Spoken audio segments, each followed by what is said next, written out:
आप अपना UN activate नहीं कर पा रहे हैं क्योंकि जब आप उमंग एप्लीकेशन पे अपना यूएन एक्टिवेट करने जाते हैं तो आपके सामने कुछ इस तरह का एरर मैसेज आ जाता है। अब इस एरर मैसेज को कैसे ठीक करना है वो आज की वीडियो में मैं आपको बताने वाला हूं। यहाँ पे हम जब अपना यूएन नंबर ढूंढ के निकाल रहे हैं और हम वहां देखते हैं तो लिखा रहता है UN is not activated yet, और फिर बंदा जाता है अपना यूएन एक्टिवेट करने के लिए उमंग एप्लीकेशन पे। उमंग एप्लीकेशन पे जब वो सारी डिटेल अपनी डालता है तो उसको दिखाया जाता है कि भाई साहब आपके यूएन में डिटेल्स सही नहीं है। तो ऐसे में क्या होगा, ऐसे में ये करना है कि आपको उस कंपनी से मदद लेनी होगी जिस कंपनी ने आपका ये यूएन नंबर बनाया है। पहले ये जान लीजिए कि ये प्रॉब्लम आपको हुई क्यों है। ये इसलिए हुई है क्योंकि जब आपका यूएन नंबर बना था उस टाइम जो आपने आधार कार्ड दिया था वो आधार में जो नाम था, जो डेट ऑफ बर्थ थी, वो आपने आधार बनते टाइम जो डिटेल थी उसको बदल लिया।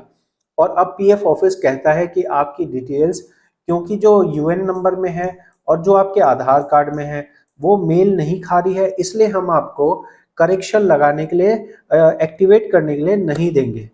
अब एक्टिवेट करने के लिए जो सही तरीका है, जो जेन्युइन तरीका है, वो आप पहले सुन लीजिए और फिर जो एक फ्रॉड तरीका होगा वो भी आपको बताऊंगा, क्योंकि बहुत सारे लोग चाह के भी जेन्युइन तरीका नहीं कर पा रहे हैं और मेरे पास ये बहुत सारी ज़्यादा क्वेरी आ रही है, तो मैं आपको फ्रॉड वाला तरीका भी बताऊंगा। तो आपको सबसे पहले जेन्युइन तरीका समझा देता हूँ। इसके लिए आपको उस कंपनी में, मान लीजिए एक यूएन नंबर आपका बना था 2018 में, उसके बाद आपने उसमें 2022 में काम किया, 2025 में काम किया, ठीक है। तो उस कंपनी में, उस यूएन में अगर मान लो एक दो तीन चार चार कंपनी है, आप किसी भी एक कंपनी से जाके ये करवाना है कि भाई आज के दिन मेरा ये आधार कार्ड है, मेरे आधार कार्ड में जैसी डिटेल है वैसे मेरे पीएफ खाते में डिटेल नहीं हो रही है, तो आप मेरी करेक्शन लगा दो। बस आपको करेक्शन लगवानी है अपने पीएफ के रिकॉर्ड में, जो आपके आधार में आज डिटेल है वैसी डिटेल आपको करवानी है। ये कैसे की जाएगी इसको भी मैं आपको दिखा देता हूँ। इसके लिए हमें एम्प्लॉयर पोर्टल को देखना होगा। एम्प्लॉयर पोर्टल आपके देखने में नहीं आएगा, लेकिन वो कुछ इस तरह का पोर्टल होता है। यहाँ पे आईडी और पासवर्ड कंपनी के पास होती है। तो किसी भी कंपनी जो जिसका यूएन नंबर, जो कंपनी आपके यूएन में दर्ज हो उस कंपनी में जाना है। मैंने ये कंपनी का पोर्टल खोल लिया। अब कंपनी क्या करेगी, मेंबर पे जाएगी, उसके बाद वो नीचे आएंगे, फिर देखेंगे जॉइंट डिक्लेरेशन फाइलिंग। तरीके से ये फाइलिंग करेक्शन आप खुद भी कर सकते थे, लेकिन आपका यूएन नंबर एक्टिवेट होना चाहिए था। अगर एक्टिवेट नहीं है तो ये काम आपका कंपनी की तरफ से चालू किया जाएगा।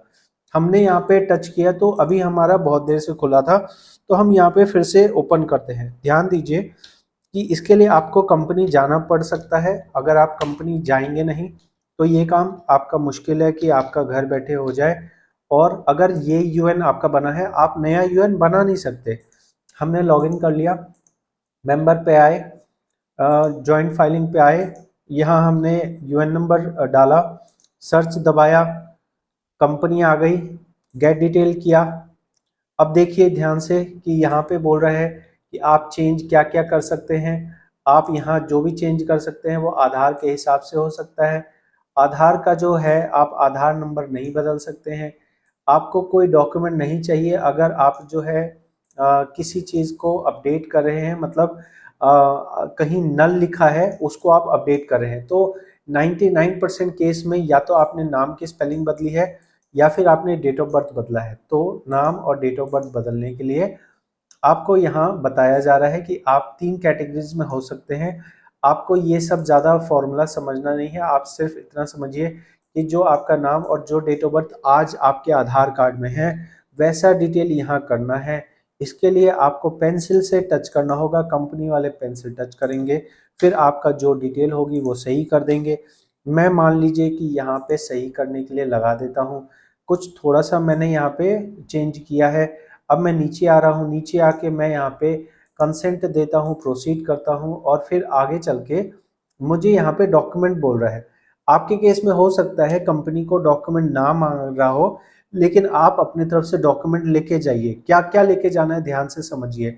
एक तो पैन कार्ड लेना जरूरी है। पैन कार्ड में आधार कार्ड में एक जैसा डिटेल होना चाहिए, हम यहाँ टच करते हैं और हम यहाँ पे पैन कार्ड सेलेक्ट कर देते हैं। आपको ये पैन कार्ड सेलेक्ट कर दिया। अब यहाँ जो चूज फाइल है, इस चूज फाइल पे हम सिलेक्ट करके पैन कार्ड अपलोड कर देंगे। फिर हम दूसरे जगह आएंगे। दूसरे जगह हमें एक और कागज लगाना है, तो आपको 3 कागज कम से कम ले जाने हैं।